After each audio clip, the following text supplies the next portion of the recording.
Republican श्रमिक brigade मागासवर्गीय कामगार संघटना PMPML या घटनेचा तीव्र निषेध नोंदवते। अशा तक्रारी संघटनेकडे प्राप्त झाल्यास भ्रष्टाचारी अधिकारीचं तोंड काळे केल्याशिवाय राहणार नाही।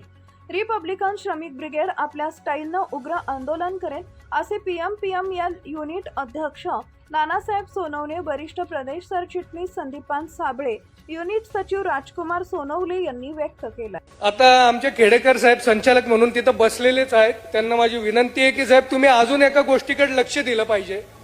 प्रत्येक डेपोमध्ये डेपो मॅनेजर काही लोकांना हाताशी धरून कर्मचाऱ्यांच्या मजुरीसाठी त्यांनी कर्मचाऱ्यांच्या रजा मंजुरीसाठी त्यांनी एक रेट कार्ड तयार केलेलं आहे। रजा मंजूर करायची असेल तर 500 रुपये, मार्गावर बस पाहिजे असेल तर 2,500 ते 3,000 रुपये, हो, आणि ब्रोकन ड्युटी पाहिजे असेल तर 5,000 रुपये। म्हणजे स्वारगेट सारख्या डेपोमध्ये पण हा प्रकार घडतो साहेब।